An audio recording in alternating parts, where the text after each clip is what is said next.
Want the final pick, as we heard that from Astini, predicted. They knew that the Brood was going to come. Their answer, the TB or the Morph, they go with the Terrorblade. It's a risky option though, right? This hero, we don't see it a lot, and when we have, it didn't look great. No, it's had some difficulties. For a couple tournaments, some players are still trying to bring it back, but we've seen players take advantage of the slowness of this hero, the ways you can pressure it. We'll see if it's going to be different from Cloud9 today, as they've gone for some comfort heroes and stuff like that, but a lineup that maybe wants to avoid fights once they start getting a bit of tempo started, because they have this NP who can split push.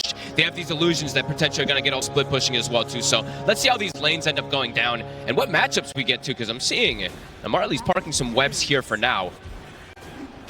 I see he wants to play for the bounty rune here. Fishman is going to be able to grab it first though, as he steps down. So I guess the question is, obviously we heard from Astini, Cloud9 side of things, they were predicting that the Brood was going to come. Yep. But from Falcons side of things, obviously the Brood is not something that they pull out all the time. So what do you think it was about today that Falcons said, you know what, we're going to catch them out off guard, which they apparently didn't, with the Brood? Well, I think it's probably something that we saw yesterday, how much that Brood started getting popularized. Well, gaming's been playing it a lot, but how dominant it was. It just kind of shuts down. It's this anti-carry that also scales. It builds auras, and it applies a lot of pressure if you don't have proper Brood answers. But, you know, they said that they were very ready for it, so I'm looking forward to see what they're going to be able to do with this type of lane, because they did pick a very strong lane in particular just to answer the Brood for the first few levels. The Bane on Fishman, his classic, and Watson with this super high armor Terrorblade. But again, we'll see how this Terrorblade does end up doing overall in the game. And the other thing that's interesting is, I think Cloud9, you know, with this Nature's Prophet, we saw BBT try to do this versus Falcons yesterday. The first few minutes was good. It just was afterwards that things got devastating. Fishman, I'm getting chased down quite a bit, but also Watson getting a good few hits in onto Crit already in this lane. I mean, we'll see if they get the chance to get aggressive once a few levels are there, and Watson has some points. The Metamorphosis could be a lane in which they could look to fight back. Strong lanes. I mean, I'm mostly going to be looking at the mid lane in particular for these first few levels. No one doing a great job of controlling the CS here. First 3 waves. Yeah, with some great performances from some mid prophets, and yeah, some great performances from no one time and time again in that mid lane. Oh, it's the Monkey King, right? Oh yeah, probably needs to reconnect. Just need a quick reconnect. The classic, you know, Amar pricing. I love Monkey King inside the booth or something as well too. And then there's this top lane. I mean, is there something as well you were sort of saying for Cloud9's draft as it was developing, as you were a little bit concerned about the burst damage output? Yeah. Does that concern still remain? I think it can be an issue if the Nature's Prophet starts to struggle and stuff like that, but if he's able to get his tempo going, these Wrath of Natures, they're very potent, so could look to get involved off of that one. It's just this Rubik in particular, you know, we haven't seen it too much. It's kind of a risky pick because it's dependent on what you get to steal to be able to apply damage once the game does start to kick off, so. But I think mostly for me, I'm going to be looking at least early game from no one, how much he's going to be able to dictate and make those early aggressive moves. Because looking at the DK, these two just can't really pressure a DK. You know, the Kunk and the Rubik, the damage is pretty underwhelming early on. Yeah, every reason to believe that Skeeter should have pretty free farm in this lane, unless yeah, some sort of massive mistake is made. But unlikely from these two. Yeah, sure. You know, Fishman is... no one comes in or... Oh yeah, but a twin gate play. Yeah, there's like lots of different movement we could see coming out from them. I think Fishman's been one of the most active, in particular on his like 5, where he'll just like ditch a lane and just start making these aggressive moves. The one game we did see that the most, of course, Watson was playing like an Invoker where he could obviously commit a lot as well, so maybe not too early on, but we'll see. Crit does get slept down bottom. So if they got the damage here with the Metamorphosis, I think they might. Crit's in trouble, and indeed Watson is going to be able to claim that first blood. They hit the level 2s, and just are going to have that bit better of a power spike in comparison to that of Falcons when they hit their level 2s down here. They're quick to make the play, and Crit's caught off guard. It's the Fishman classic. They got that level 2, a couple extra of these denies just gets that edge to be able to catch Crit off guard. Beautifully done. Neither mid laner needs a bottle, which is a bit interesting. I feel like we don't see this too often. It's sometimes it's just like one guy doesn't need a bottle, the other one does, so they are constantly playing around who wants to trade them. So it's just going to be kind of back and forth trades with players backpacking items. And we see there Mischief dodges, at least to dodge some of that sprout damage that Malrine is using to do a little bit better in this lane. But so far it's still been no one kind of dominating it. Just able to slightly have that edge, just sort of what at the moment Malrine and I mean Amar sort of the last hits he's a little bit behind, but he's still getting a lot of denies in the Brood down here. Yep. So still able to sit safely in the lane. Yeah, and overall it's like every time meta's up, it's always the same thing versus this Terrorblade, right? That's when you have to be a bit more careful, at least as the actual 3 position in the lane. Meta on cooldown for 80 seconds, and Amar should be pretty safe down here. especially with the backup of like a stun. Once Crit does have level 2, which he does now. And oh, okay, a free courier. And in an easy Lotus there of Katsuomi. They got both of the Lotuses, so on top of having good CS in the lanes at the moment, they do claim those. You see that Malrine is starting to at least reestablish things in that mid lane, so. He's going to be kept pretty low, though, in terms of what's coming out to me. Yeah, he's got a salve coming out. Yeah, I was about to say he needs some type of extra regen. No one doing a very good job of keeping him rather low now, but he's got the extra point as well, and Sprout ready for the setup and preparing for his potency when it comes to making those rotations with the teleport if he sees a chance on these side lanes. What's really interesting to me about these two, this mid lane matchup kind of in a way, is the Monkey King's done good versus most heroes, and same thing for Nature's Prophet, but both of them have moved very often. We've seen these Monkey Kings just kind of leave the lane and park themselves in an opposing lane and just kind of try to bully from there. Nature's Prophet can do kind of similar, so definitely can see some pretty much identical rotations maybe to match each other. That's true. I mean, would you say out of the two of them, who's more likely to be hungrier to make the move first? You know, who's going to be following who? They're both going to make moves. Just pretty similar. Yeah, it's just going to be similar. It's just whoever hits the 6 first, it's probably a little bit easier for no one because he's got the burst that he doesn't have to always get involved either. He can probably just Wrath of Nature and then continue to pressure mid.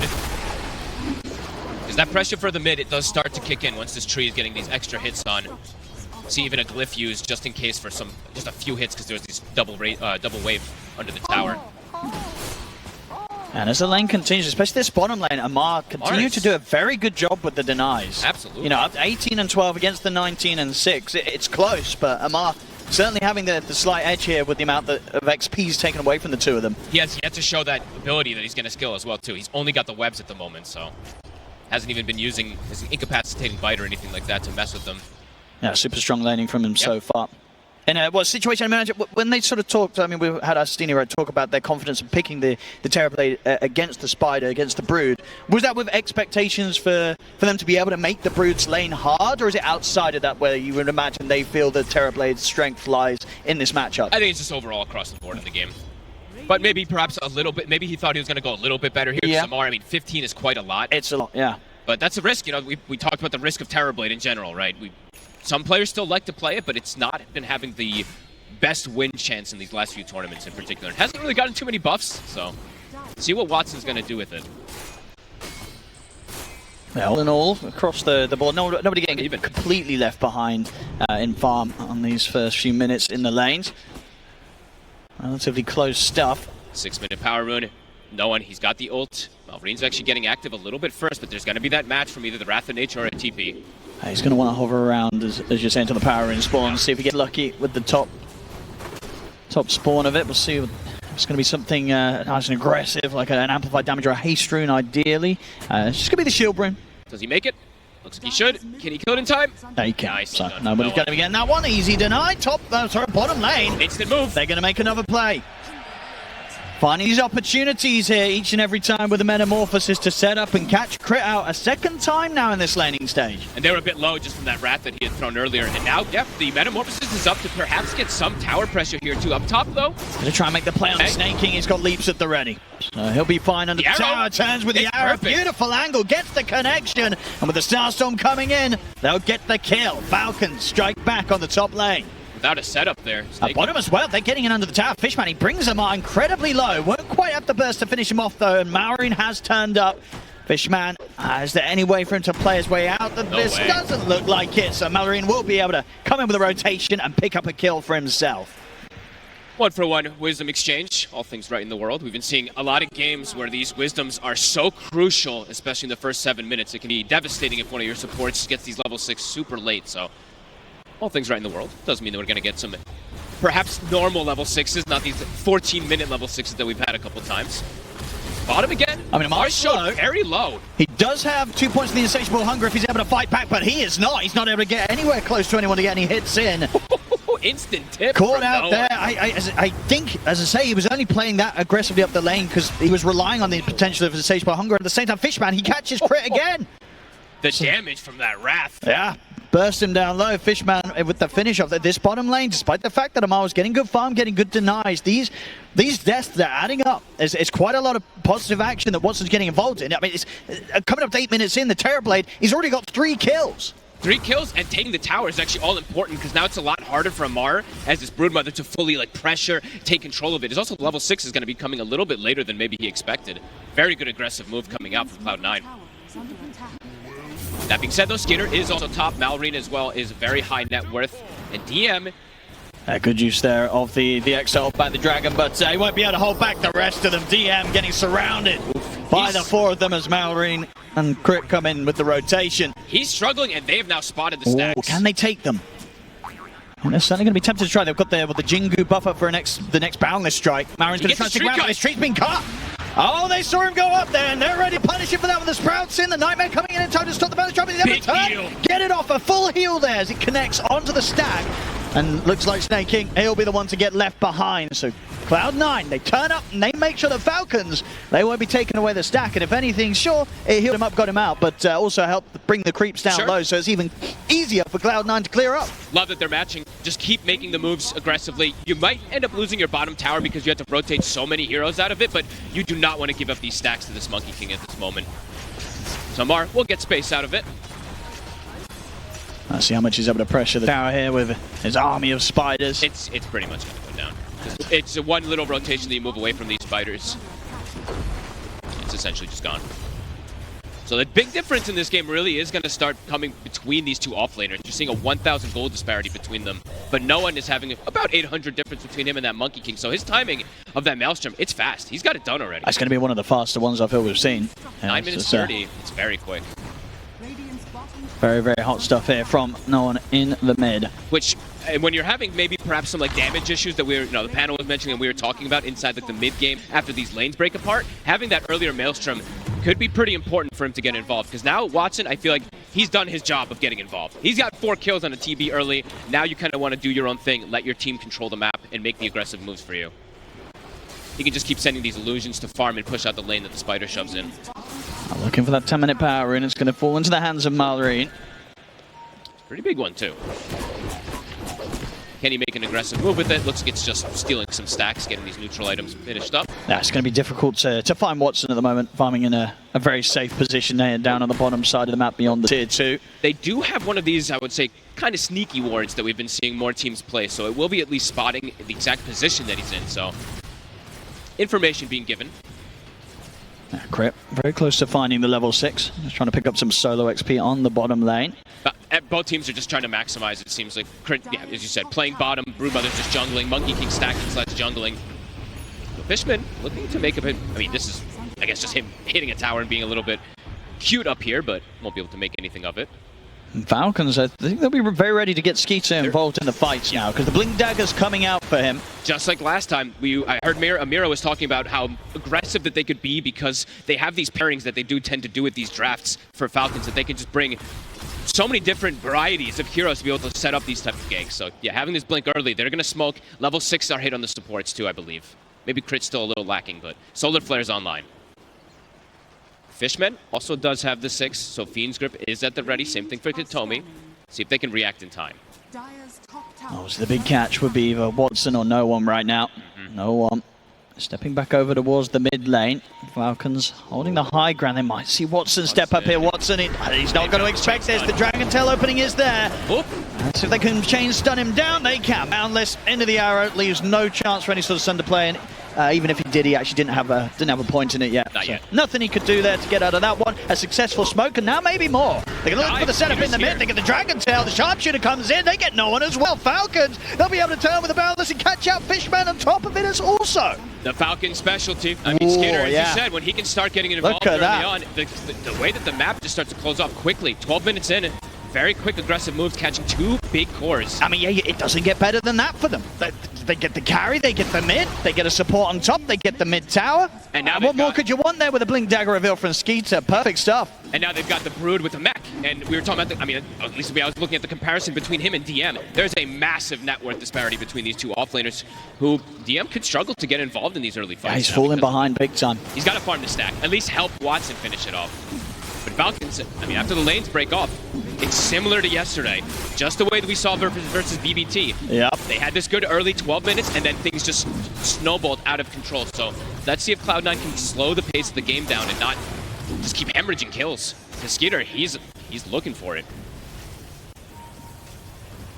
Cloud9 turning up at the tier 2 here for the defense, but this is so hard. Skeeter's not going to be afraid of diving the tower, and there it is. Draining with the Dragon Tail. On towards no one. He's gone. Falcons seeming like they can just take what they want from the map right now. Cloud9 struggling to slow them down or do anything in response. I feel like DM actually has to start making his, I don't know, it's like he kind of has to play bottom because he's the only Brood answer. There's now a massive spider problem, Owen. None of these supports can really deal with it, neither the other two cores either. This tower's going down, potentially. They're going to have to use the glyph, but there's a lot of spiders. At the time. Sorry, they already have the glyph, apologies, so this tower's just dead. It certainly feels like, the time is going to be ticking for Cloud9. Watson coming in with this Terrorblade pick. One of the struggles, right, is getting the game to last long enough for you to be able to come online. It's going to take time. Watson not yet ready to be a part of these defenses. And we were talking about how, no one did get a good timing on his Maelstrom. Back-to-back deaths immediately right after he finishes it up. So it's kind of a pinata that got inflated a little bit. It just feels like sort of the playstyle of the Nature's Prophet and the way that he's turning up to try and hold these towers is just completely countered by the safe lane DK that rushes the Blink Dagger, right? Skeeter, as soon as he sees him, he's this incredibly tanky force that can just dive towers, get that opening stun. And if he finds that Dragon Tail, outside of maybe a clutch Nightmare save to try and break someone out of the combo, it's very difficult for Cloud9 to save one another. No, absolutely. And maybe it's like looking at the way it all started off, we saw them have so many different answers. We saw them ban how many heroes to protect this Nature's Prophet too, right? They banned out this Primal Beast, that's a huge problem, Timber, etc. And yeah, still they're able to get this. Fishman, sneaky play. He's going to be able to grab it. Very nice. Now, can he get out? Even if he doesn't, I'm sure he's fine with this. He got the Wisdom Rune. And he's going for it. He's going to try and get a kill. It's not going to happen. But Wisdom Rune picked up, so mission success, will tell you. Sure. At least getting something out of the map here, because map is starting to become quite problematic for them to make aggressive moves. And where's the damage, Owen? Where are they going to have this damage to follow up if they do get these initial catches? Falcons just have firm grasp of this game. And with this Broodmother, top net worth, can just continue occupying this entire bottom side. Yeah, making good progress to just try and get the Greaves online for the team as soon as possible. Here, Amar, just to really add to the problems of Cloud9. It's able to come to damage and no one, he's been found. They're just everywhere. Catches him with the arrow, he's going to try and TP out and actually make it. All right. Ooh, okay. A little bit tanky. Yeah, just tanky enough there to get out. The spark of courage, right? I think once you hit that 50% health, it kicks in. That +7 armor, I think that was definitely the difference, at least for that Nature's Prophet to survive there. Oh, that was a lucky one there from no one. But that's all it really is. This time he just survived. So they are slowing down the pace a little bit here for Watson, but it's not like Falcons isn't farming on everybody. They're getting a ton of space on the map. Yeah, Amar really starting to take over. Top net worth, nearly hitting level 12. It's really getting so much from the map there. The Brood problem, definitely an issue. Even though they, as I said, they saw it coming. They said they did. I mean, let's see if it's the later stage plan as potentially for Watson, if he's going to be able to make this Terrorblade work, because that's why players pick it. They want to get to these later stages, but a 6,000 gold lead this early on. DM, he's going to try and clear out the mid lane. There's going to be a Nightmare to try and break him out of the opening combo, but the Manless Strike comes in. Is DM tanky enough to get out? Is he able to turn, get the combo off? Torrent's going to be off the mark, but the boat will connect it on Skeeter. They killed Amar, and now Skeeter's coined the Sprout. They get the two of them. There we go. Cloud9 turn things around. I think, Falcons, they went in then expecting DM to die a lot quicker than he actually... He didn't die at all. He gets very low, but they couldn't burst him. He just got the Vanguard. Yeah. So just a bit too much damage, and Fishman with a clutch little sleep. There's difficulty to stop this chain stun, but if Fishman's there, he can still do so. And now with Gleipnir. So I think he gets something more. Gleipnir into the Sprout, leaps are at the ready. But that fight, that turnaround in the mid, they needed that more than ever, Cloud9. They find it, and they're able to slam down a little bit of that lead that Falcons had. And DM will potentially finish up a Crimson Guard maybe before that next fight, too. So be able to block a good amount of damage, and that's the Brood answer. So, all right. 2,000 HP, 2 Seeds of Serenity plus Vanguard. It is a very durable Kunkka if they can't get the initial chain stun. Yeah, despite the fact that he is sort of, falling behind in farm. It's just enough to be at this point where Falcons, they couldn't quite kill him. No one buying. I like this, actually. This is really cool. He's looking to be super active, is what this tells me. He's got the Gleipnir now, so it's like, okay, farm time, it's over for him. He wants to show up to every single one of these fights. He buys the Shard. Not something we see too often. I know a couple of these players I've seen pick it up, but this is cool. Very strong. It's a lot of damage. It's going to help also versus these heroes that are pesky inside of the fog, potentially. Cool way to fight back. The pipe now is finished though for Amar, so extra little bit of an aura that a lot of magic damage was brought out in that last fight from Cloud9 from both the boat and as well as that Wrath of Nature, so that will block a decent amount. But Cloud9 have restabilized things. They certainly have. And it'll be interesting now from Falcons if this kind of slows them down in looking for that next play. They'll opt to sort of sit back, just farm up their next round of items on Falcons before trying to run and jump on whoever presents themselves on the mid lane. Oh, and this is interesting too. Look at Skeeter is going for this. He went for Mage Slayer. I think I've been seeing actually less of this item, which I actually wanted to see more when we saw Sand King just go absolutely bonkers yesterday. I was hoping we saw some of these, but in this game, it looks a bit interesting. Because there's a lot of physical damage cores, in particular TB, but I guess he wants to reduce some of either the Wrath of Nature that comes out or the Kunkka spells. That'd be cool. Or just be innately tanky for it as well, too. Mallory is on the hunt now. Does have the Atos for further control. Boundless to set things up. Fishman, he'll pay the price for sneaking around the jungle. That's kind of the power, I would say, of Falcons draft. It's more about the pickoffs in general. While Cloud9, if a big team fight kicks off, we will see the combos come out. If DM is able to cast his spells, they should have good fights, at least, inside of those 5v5s. But here we do see Falcons going for a bit of a sneaky play here. Not with the highest damage overall to take down a Roche at this time in the game, but it's actually pretty quick. I don't think Cloud9's going to expect this. Especially with Amar coming in. Okay, now it's going to die very fast. So then TPs are starting to come in around the tier 1, but yeah, no way that Cloud9 could do anything about that one. Aegis into the hands of Skeeter. A Solar Flare just makes them be able to bring it down actually very fast. Thought it was going to be a bit slower, but... See how much they want to try and push the issue now. Skeeter having the Aegis. They could look for team fights pretty soon also on the side of Falcons. Now starting to get all these extra items, the Greaves, that pipe. Crit though will get spotted. He's going to get caught in the Sprout. He's able to jump out with the Sharpshooter, and that might just save him. And there's no one else to really try and catch him off on the escape, so Crit able to break away from the attempt there from no one. I was just looking at his skill build on Crit too. He actually takes the 10 talent instead of having the Scurry, so a little dangerous there to not be able to break out of that Sprout, but we'll be okay. And we're seeing as well from Skeeter, he'll be able to switch out the Quelling Blade now, gets the 4-star for himself, so he's got an answer against the Sprouts from no one. I think he's probably one of the players that does stuff like this more often than others. Yes, you build Hurricane Pike anyway onto the DKs lately, but yeah, having this one early on is going to be interesting to bail each other out. Smoked up. Falcons looking to play aggressive. They've got this timing with that Aegis. They've got a Solar Crest now on Crit too. The thing is as well, from Cloud9's side of things, Watson's definitely at a point where he won't shy away from a team fight. No. I'd imagine he does look to show up. They have to keep DM alive. That's going to be the all-important thing. I think Fishman and DM have to be pretty on point trying to fight. It's just how they're trying to set something up here. They've got their eyes onto Amar. See if they can catch him with the combo. They went in the glide near the Sprout. Have they got the damage to bring him down? With Watson having the Metamorphosis out, they do. They kill off the Spider, and now they can maybe look for more. Falcons, they still want to keep this fight going in response, though. Buyback's going to be coming in from Fishman. Cloud9, they're hungry to chase Falcons out. Can they get any sort of further catch? They can. The X marks there onto Mallory. Will get up into the trees in time. Another jump away. He's able to break just far enough away to make sure that there's no further catch. Mallory managing to escape them. A lot expended from Cloud9 there. The buyback even from Fishman. They really wanted to force that fight. They got the boat up. They got the Crimson Guard, but they couldn't get that extra catch afterwards. And that's a lot of cooldowns used. They still have the Fiend's Grip, so Fishman was stepping up aggressively to find somebody, but now has to be careful how he backs away. The vision is up on this high ground that they caught him on before. Yeah, Skeeter could look for the jump.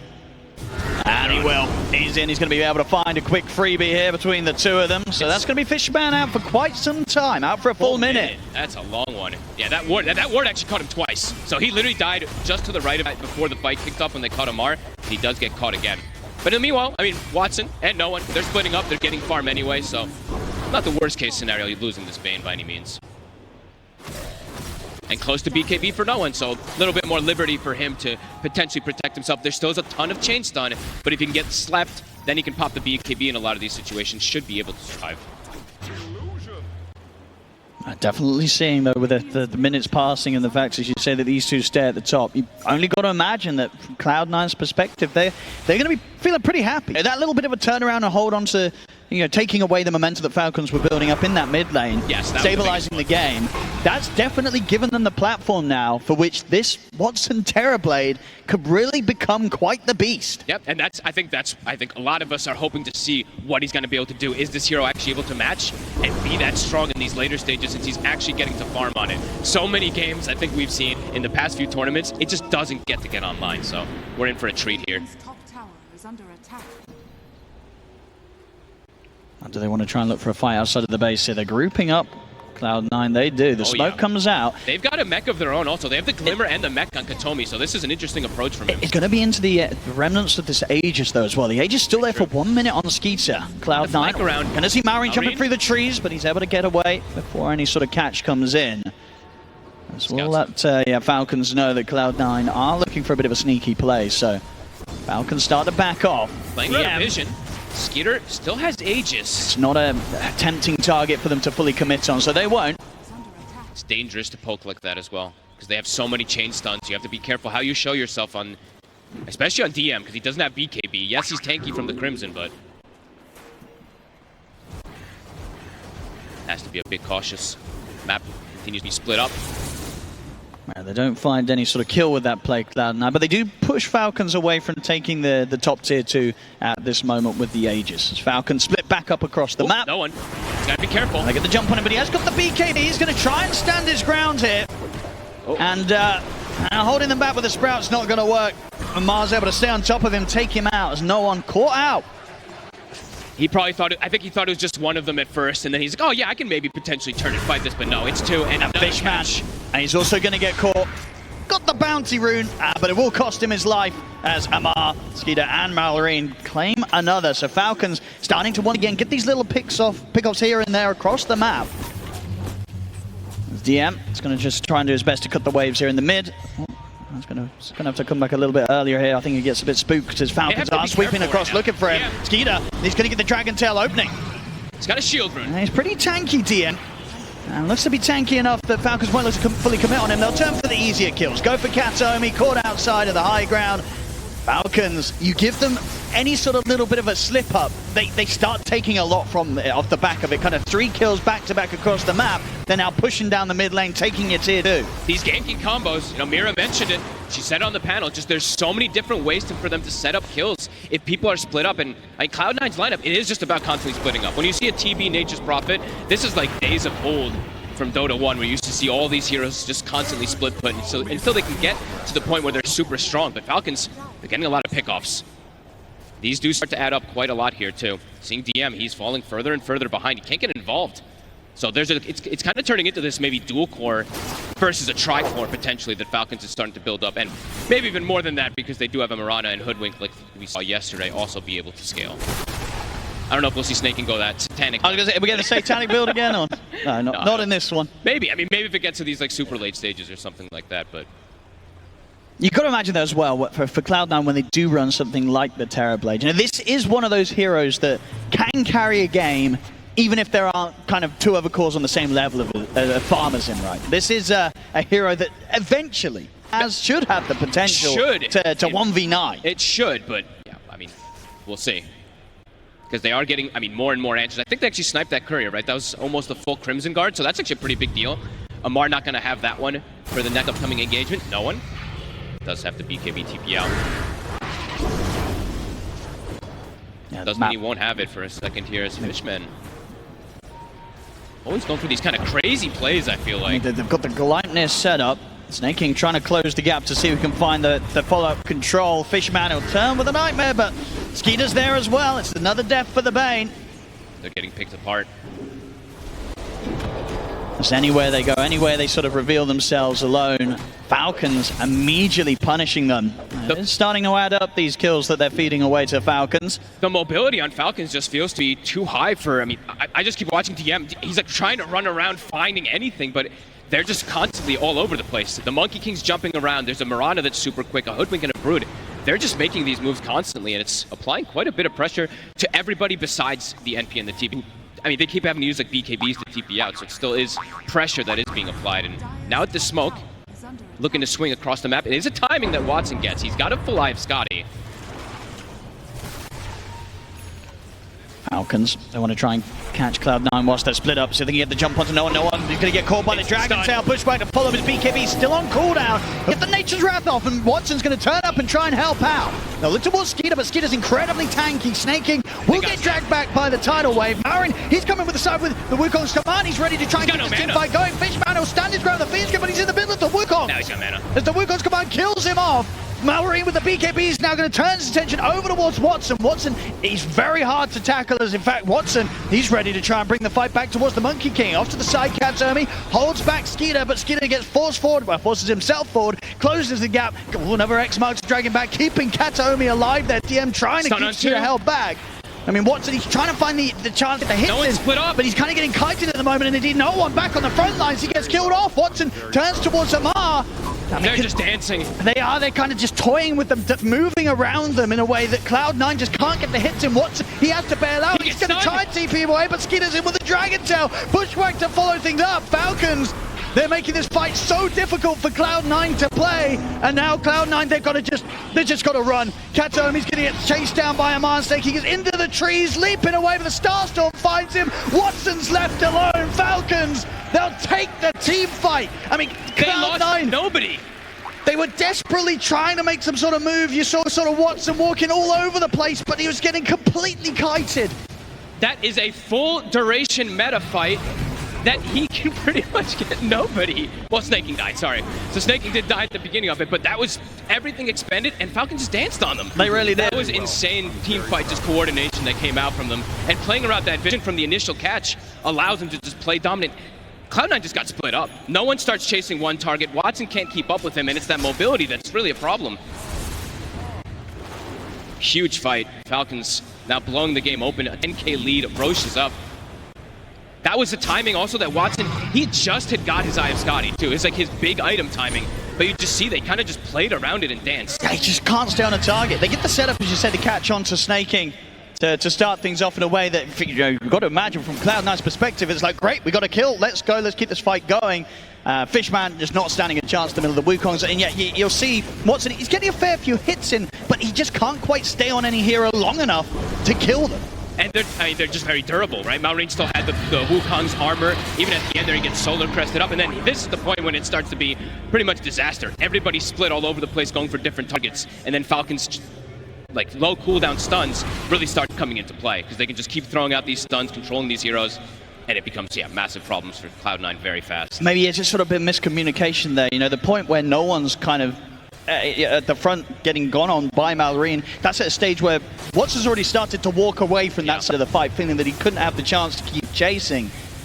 I mean, the thing that Panel said and we talked about for a while, it's like damage issues, especially now at this point when they're able to dance around and kite. Yeah, the majority of the damage, it's the Terrorblade, it's Watson, but they don't have the control to, as you say, punish the ability of Falcons. We'll be able to survive no one. Does get caught from the initial stun. Crit. Nice little play there. Forces no one to have to BKB TP out. They got the physical damage to take him down. They don't. No one gets out. That was close. And I mean, a crit with just such quick moves there to force no one to have to BKB. And now they can go aggressive again. No BKB on the Nature's Prophet if you'd like to make the aggressive move on Falcons. They've got DK form. It's level 18 as well. And I think a BKB on Skitter, so they've got a commanding way to pressure at least versus this Nature's Prophet without BKB now. And this Aegis. The pressure building up for Watson. He's just got to get, it feels like his next two items online really. He needs the Butterfly and then probably something like the Daedalus. Yeah, exactly. He needs a big damage item, it feels like. Maybe might even have to forego the Butterfly even though he's playing versus like these triple physical core. I mean, that's the Butterfly feels so good damage. This game. It's just difficult for him, it really is. Skeeter. He's ready to just walk up and start hitting the high ground. Still 3 minutes on the Aegis. He's even going to get the jump in onto DM. Marine's in with a follow-up. They force him back into the arrow. I mean, the combo there couldn't be more perfect from Falcons. I mean, they're on point today. They ate their Wheaties. Everybody's playing super fresh. That force that plays beautiful into the stun. Glyph forced. And how do they fight now? Oh. The DM and the question mark here from Malrine. Marine's feeling pretty good about this one. He knows as well that DM's had a tough time this game. It's been one of the tougher ones. He's 0-4. Bottom of the cores on net worth. Well, let's see. We have had, of course, situations in the past where all chat can go horribly wrong. So maybe this is the beginning of the comeback for Cloud9. We'll see if Marine lives to sort of regret his words this game. Can Cloud9 turn this one? It's gonna have to be some miraculous stuff from Watson and from no one, it feels like. Full AC now for Amar too. I mean, every aura is now pretty much ready. They're just not going to die. They feel so tanky. Yeah. And no one.